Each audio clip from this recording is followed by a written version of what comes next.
রাজধানীর এভারকেয়ার হাসপাতালে দেশি বিদেশি চিকিৎসকদের নিবিড় পর্যবেক্ষণে চলছে বিএনপি চেয়ারপারসন খালেদা জিয়ার চিকিৎসা।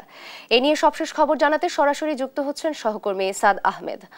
সাদ, নিশ্চয়ই শুনতে পাচ্ছেন, খালেদা জিয়ার শারীরিক অবস্থা নিয়ে নতুন কোনো তথ্য আছে কিনা আপনার কাছে জানাবেন। বিএনপি চেয়ারপারসন বেগম খালেদা জিয়ার সবশেষ তথ্য যদি একটু দিতে চাই, একটু পরেই কিন্তু তার স্বাস্থ্যের সবশেষ পরিস্থিতি নিয়ে ব্রিফিং করবেন তার ব্যক্তিগত চিকিৎসক ডাক্তার AZM জাহিদ হোসেন। এমনকি কিন্তু আমাদেরকে জানানো হয়েছে। আমাদের কিছু বলতে চাই, শেষ কিন্তু তিনি গেল মঙ্গলবার দুপুরে কিন্তু ব্রিফিং করেছিলেন এবং সেখানে তিনি জানিয়েছিলেন যে তার শারীরিক অবস্থা কিন্তু এখনো অপরিবর্তিত রয়েছে। সেই সঙ্গে তিনি কিন্তু চিকিৎসকদের নির্দেশনা নিতে পারছেন এমনকি কিন্তু জানানো হয়েছিল। এবং আজ কিন্তু একটু পর অর্থাৎ বেলা 12টায় কিন্তু তিনি সাংবাদিকদের ব্রিফিং করবেন এমনকি কিন্তু আমরা জানতে পেরেছি। এবং আমি যদি একটু বলতে চাই যে গতকাল কিন্তু যুক্তরাজ্য এবং চীন থেকে দুটি টিম কিন্তু চিকিৎসকদের বিশেষজ্ঞ প্রতিনিধি দল তারা কিন্তু এখানে এসে পৌঁছেছেন এবং গেল বুধবার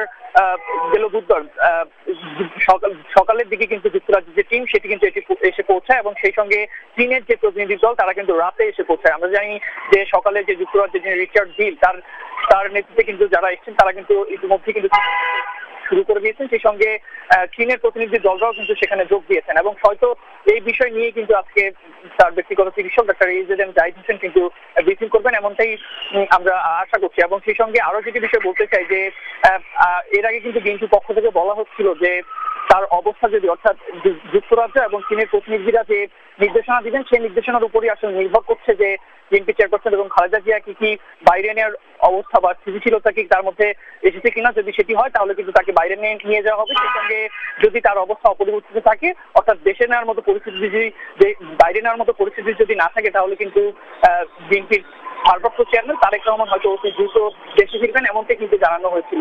এবং আমরা যেটি জানি যে গতকাল কিন্তু পুরনো প্রফেসর ডক্টর মোহাম্মদ ইউনূস তিনি কিন্তু এখানে ছিলেন এবং তিনি কিন্তু বেগম খালেদা জিয়ার সার্বিক স্বাস্থ্যের খোঁজখবর নেন।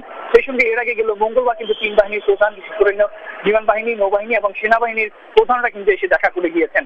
অন্যদিকে সরকারের পক্ষ থেকে কিন্তু বেগম খালেদা জিয়ার জন্য সারা দেশে দোয়ার কামনা করা হয়েছে। সেই সঙ্গে আমরা যেটি জানি বিএনপি পক্ষ থেকেও কিন্তু তার সুস্থতার জন্য কিন্তু দোয়ার চাওয়া হয়েছে। সেই সঙ্গে ধর্মীয় উপাসনালয় সহ বিভিন্ন উপাসনালয়ে কিন্তু তার সুস্থতার জন্য কিন্তু দোয়া অনুষ্ঠিত হয়েছে এমনটি কিন্তু আমরা দেখতে পেয়েছি। সেই সঙ্গে আমরা দেখেছি যে বিভিন্ন রাজনৈতিক দলে যারা সিনিয়র নেতারা রয়েছেন তারা কিন্তু এখানে এসে তার স্বাস্থ্যের খোঁজ খবর নিয়েছেন। বিশেষ করে ইসলামী আন্দোলন থেকে শুরু করে বাংলাদেশ জামাত ইসলামী, জাতীয় নাগরিক পার্টি সহ সব রাজনৈতিক দলের শীর্ষ নেতারাই কিন্তু এখানে এসছেন। এবং এখন পর্যন্ত সকাল থেকে আমি এখানে রয়েছি, এখন পর্যন্ত কিন্তু বিএনপি সহ অন্যান্য কোনো রাজনৈতিক দলের নেতারা কিন্তু এখন পর্যন্ত সাংবাদিকদের মুখোমুখি হননি। তবে বেলা 12টায় কিন্তু ডক্টর AZM জাহিদ হোসেন তার কিন্তু ব্রিফিং করার কথা রয়েছে এবং সেখানেই হয়তো আমরা বিএনপি চেয়ারপারসন এবং খালেদা জিয়ার সবশেষ শারীরিক অবস্থা আসলে উন্নতি হয়েছে কিনা সেটি আসলে আমরা জানতে পারবো একটু পরেই। এবং আমি যদি আরো কিছু বিষয় বলতে চাই যে তিনি কিন্তু দীর্ঘদিন ধরেই লিভার সিরোসিস, আর্থ্রাইটিস, কিডনি জটিলতা সহ নানা শারীরিক অসুস্থতা কিন্তু তিনি ভুগছেন। এরপর গেল 23 নভেম্বর তাকে এই রাজধানীর এভারকেয়ার হাসপাতাল নিয়ে আসা এবং টানা 11 দিনের মতো কিন্তু অবস্থান করছেন এখানে। এবং তার 23 নভেম্বর ভর্তি হওয়ার পর তার অবস্থা কিন্তু ধীরে ধীরে সংকটাপন্ন অবস্থার দিকে যেতে থাকে এবং পরবর্তীতে তাকে আইসিইউতে নেওয়া হয়, এরপরে তাকে কিন্তু সিসিইউতে স্থানান্তর করা হয় এবং তার সুস্থতার জন্য কিন্তু আমরা দেখেছি যে দেশি বিদেশি মেডিকেল টিমের ডক্টরদের সমন্বয়ে মেডিকেল টিম গঠন করা হয় এবং তারা কিন্তু তাকে নিবিড় পর্যবেক্ষণে রেখেছেন। এবং আজ কিন্তু হয়তো আমরা নতুন কোনো আপডেট কিন্তু পেতে পারি একটু পরেই, যেহেতু ব্রিফিং হওয়ার কথা